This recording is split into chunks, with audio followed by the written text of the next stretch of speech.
Future Five Stack here. I am at the ranger station next to the Katahdin Springs campground.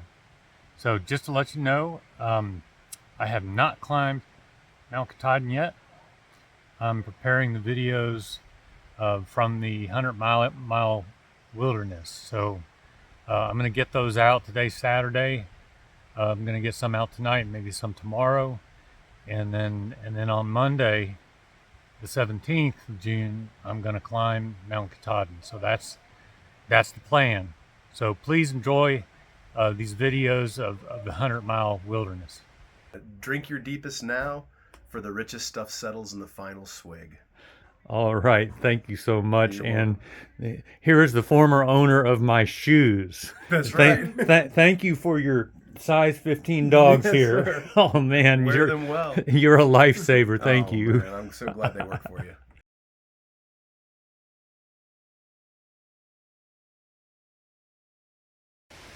It is day 140, and I've just been dropped off by the great folks at Shaw's. Thank you guys so much for everything. And Poet, boy, those shoes, a lifesaver. Wow, amazing. And it was a pleasure staying with y'all. I am 6 miles, trail miles from the 100-mile wilderness because I had to do some shorter days. And it's a nice cool morning. Looks like I have good weather. There's a chance of afternoon thunderstorms. So here I go on the final campaign through the 100-mile wilderness. I'm excited. A little bit about how this campaign is intended to work. And so let me document that, and we'll see if it actually works the way it's intended. So I've got 6 miles before I get to the 100-mile wilderness. So my plan is to do average 20-mile days,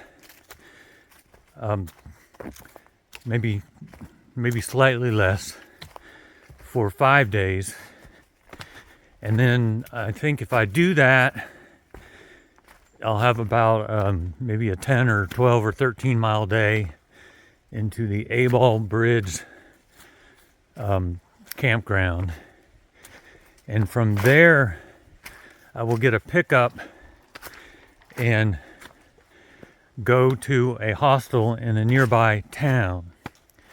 And the reason I'm doing it that way is I've got family coming in, and so they're not coming in until the 16th. And so if I did it any faster than that, not that I'd want to, I'd be sitting around waiting for everybody to come in. So Peggy's coming, Josie, Amelia, and Ben, they're all coming in. So that's kind of dictated the timing, and so our target date for me summiting Katahdin is June 17th. I could do it on the 18th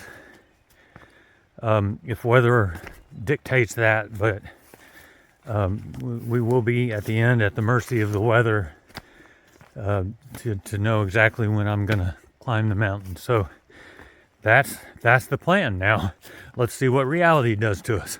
Poet gave me that haiku, and I'm going to try to follow that and enjoy this trip through the 100-mile wilderness and continue to live in the moment, even though I'm getting down to the last part of this journey. Everything's leaning to the left around here.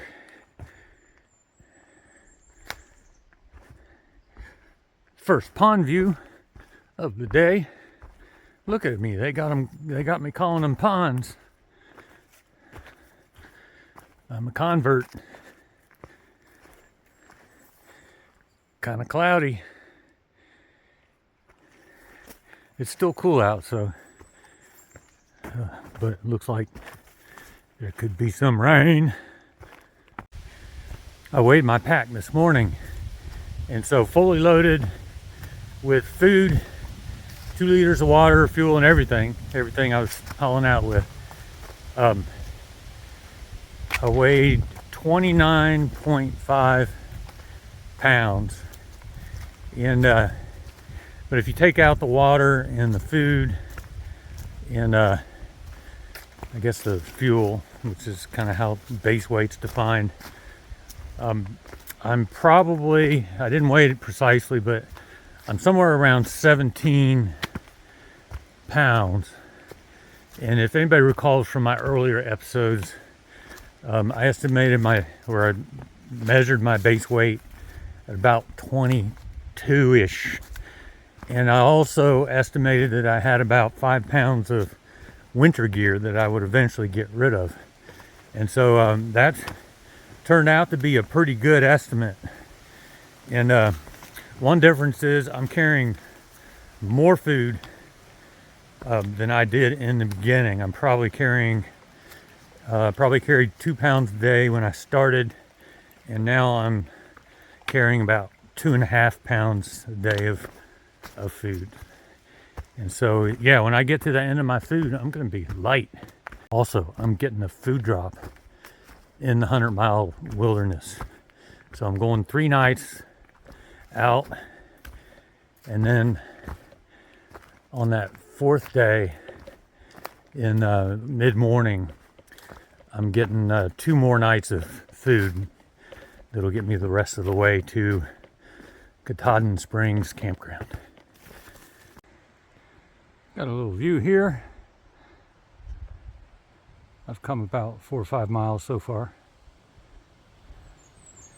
Got some rain off in the distance.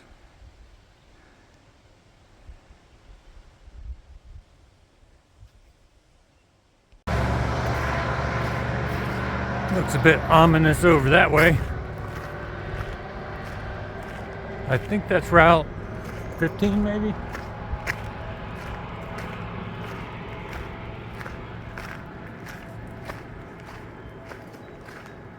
So I'm about 6 miles in. This is where I was trying to get to before I went to Shaw's.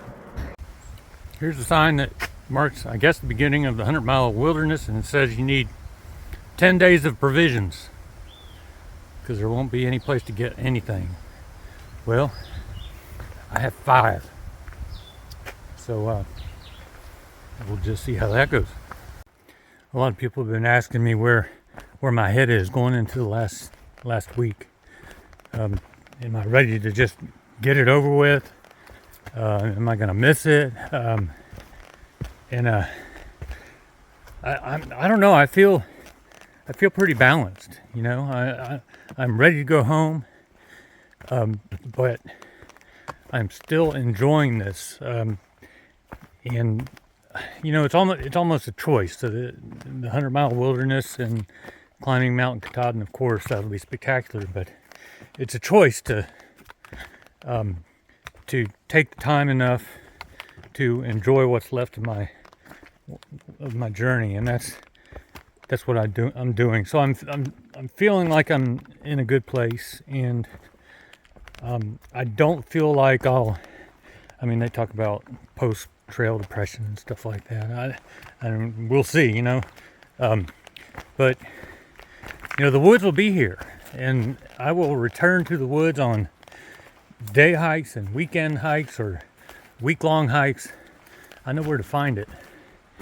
And so I think I can come back and get a little bit of that experience. So I'm not worried about that really.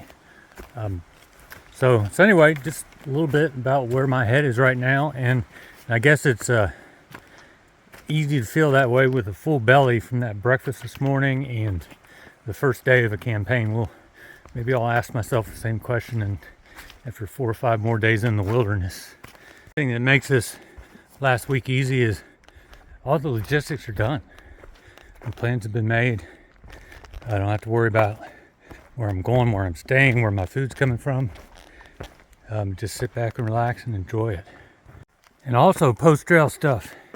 I can guarantee there's going to be some post-trail relaxation and sitting in the hot tub at the YMCA and sleeping in and waking up and having coffee in bed. There's going to be a lot of post-trail that.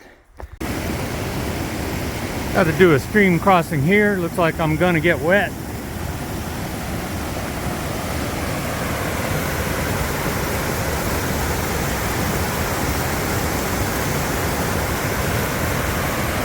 I think I'll do it upstream a little bit.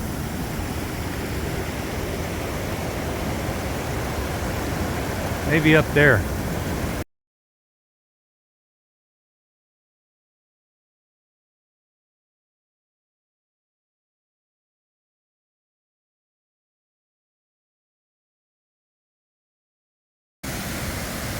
So I'll put this in the category of dumb moves. Put it nicely. So the path doesn't even cross this. So I crossed it for no reason. But there are other crossings. So I was gonna get wet anyway.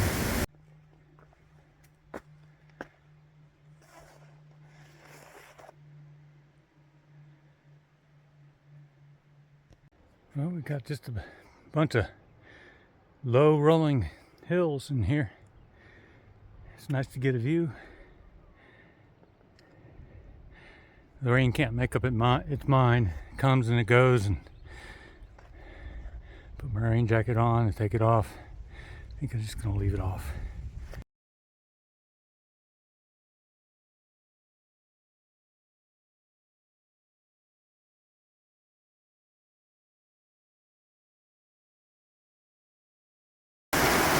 Okay, that was pretty hard. And I know my way around Whitewater.